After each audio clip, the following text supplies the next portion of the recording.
You pick on the bull, you get the horns. Well, over the last year and a half, you have watched in real time creepy Joe Biden and that pinhead Kamala Harris.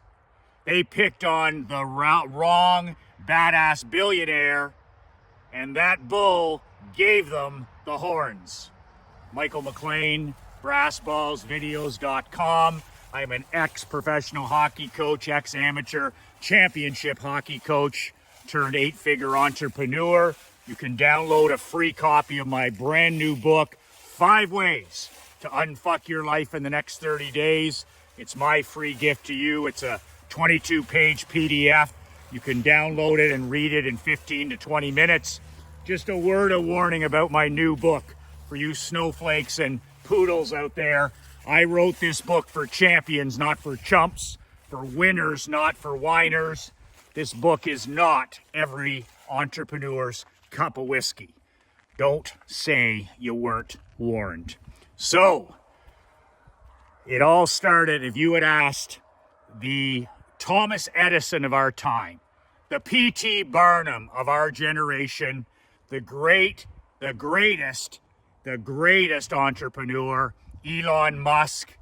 If you would have asked Elon Musk just 2 years ago, anything political, who he votes for, do you vote for the Democrats, do you vote for the... He would never, ever, ever talk politics. Elon Musk made it a point of talking about sending rockets to Mars and electronic vehicles.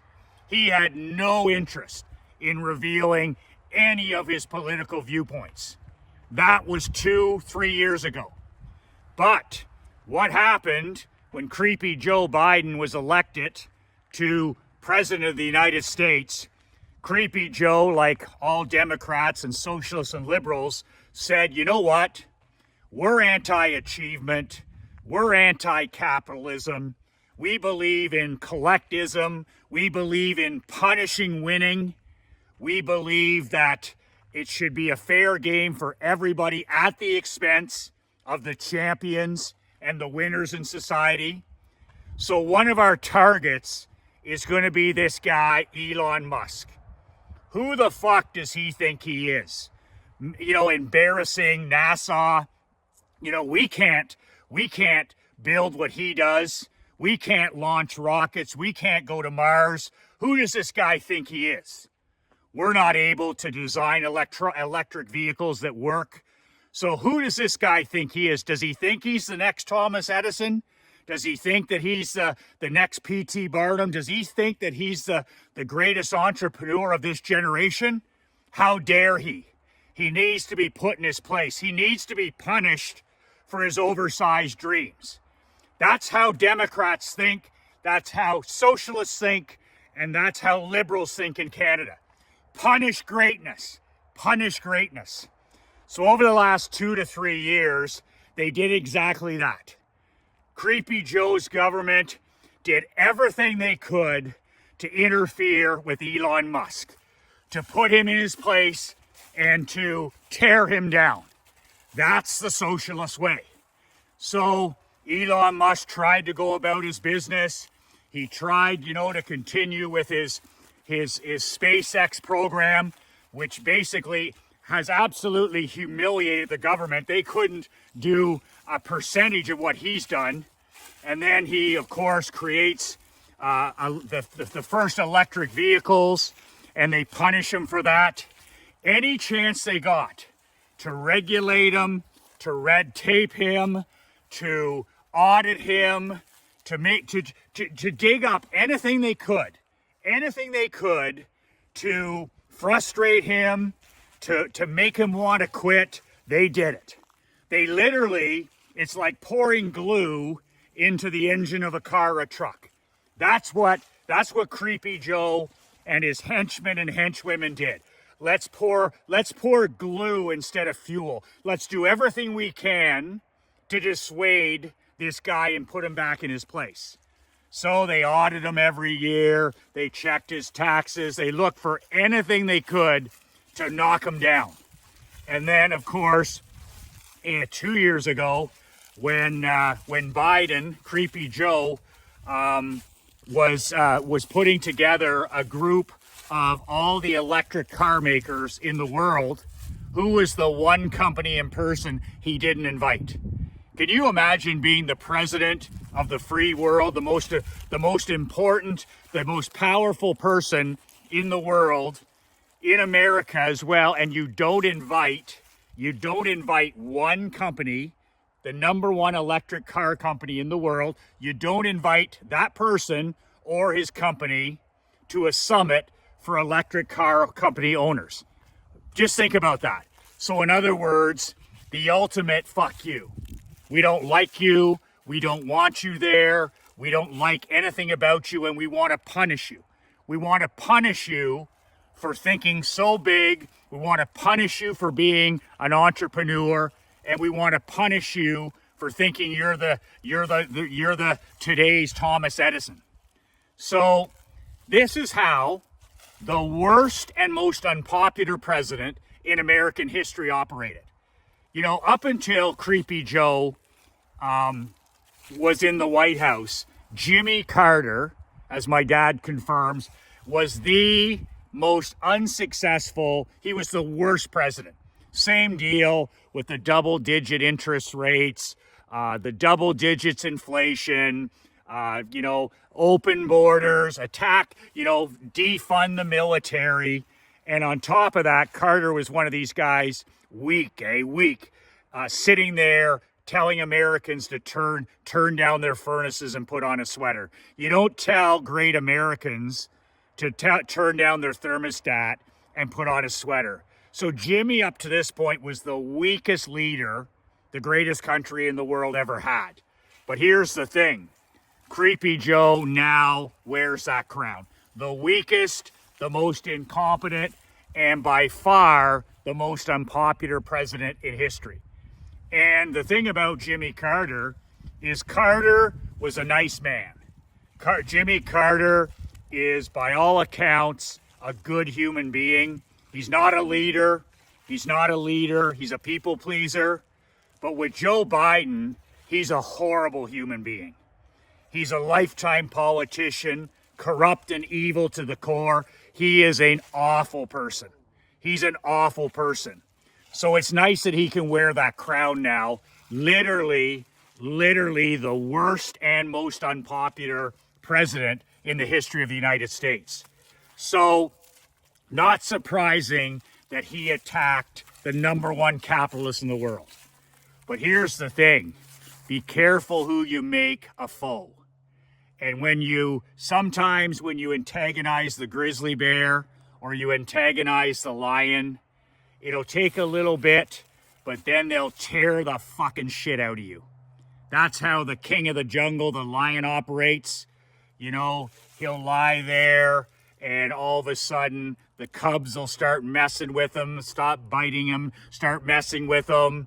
And then all of a sudden, the jackals and the hyenas notice the same thing, and they'll start to come into his territory. The lion, king of the jungle, won't do anything. And then, when the timing's right, he'll get up and he'll tear the shit out of all of them. King of the jungle. That's why he's the king of the jungle. Same thing here with a guy like Elon Musk. He puts up with it. He tolerates it. They keep picking away. They keep chipping away. They keep picking away. They keep chipping away.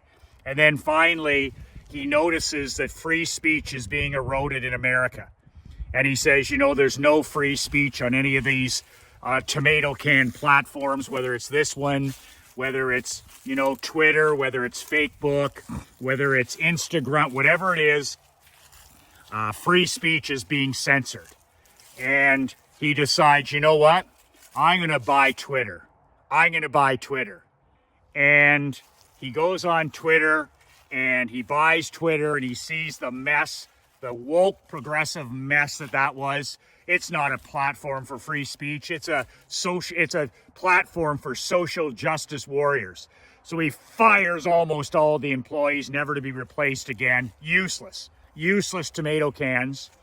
And then he takes it and he moves it the fuck out of California, the fuck out of San Francisco, and he's going to focus on Pennsylvania. the state that Trump has to win. He has to win if he's got any chance of taking back the White House. And over the last 2 years, he makes it a free speech platform. It's where all the top entrepreneurs are, all the most intelligent business people are. It's the only platform where there's free speech. And he uses it and he combines it with guys like Joe Rogan and, guys like Dana White. And all of a sudden he says, you know what? I wasn't a political person, but because you've treated me so badly and so unfairly, he starts using the platform to promote Donald Trump. And he starts promoting, the First Amendment, freedom of speech. And, it's not long until he's joined at the hip with Trump. Trump, offering him a position if he wins. Here you have the number one entrepreneur in history, maybe. And here he is, and he's endorsing a presidential candidate. So, there's a lot of reasons that Trump won. But I'm going to tell you right now, Trump doesn't win without Elon Musk buying Twitter. He does not win without Elon Musk buying X. And the only reason that Elon Musk bought Twitter and X is because they fucked with the wrong guy. He wasn't interested in social media. He's interested in building rocket ships and cars. But they poked the wrong bear. They poked the wrong bear. And then as they continued to audit him, to check this, check that, censor him, try to cancel him, try to eliminate him, he just kept pouring it on for Trump and for free speech. And without Elon Musk, Trump does not win by the landslide that he did. So, Creepy Joe, he's the happiest guy in the world now that Kamala didn't win, by the way.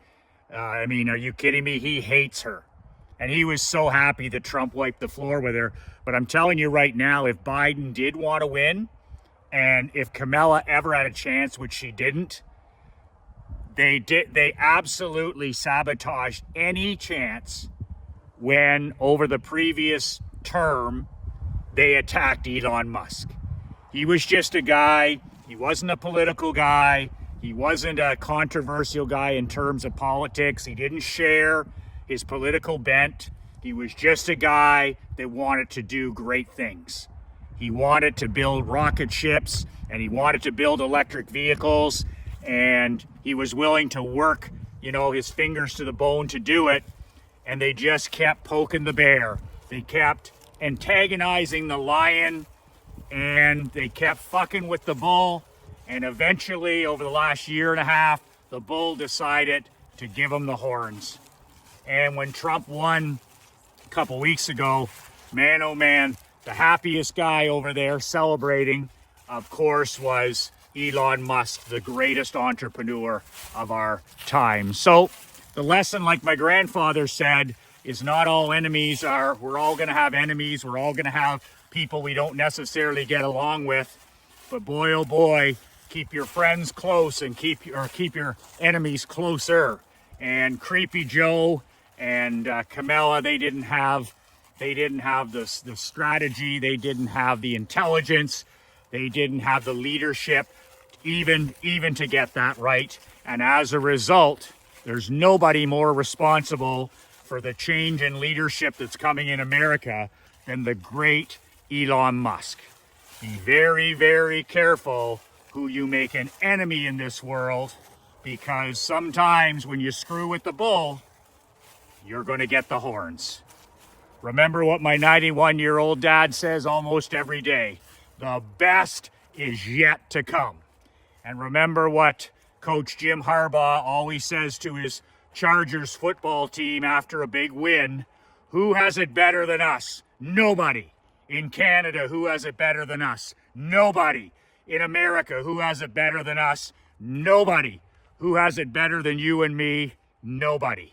Life is a gift. Live your life with an attitude of gratitude. 2 words that changed my life, 2 words that'll change yours. Be relentless.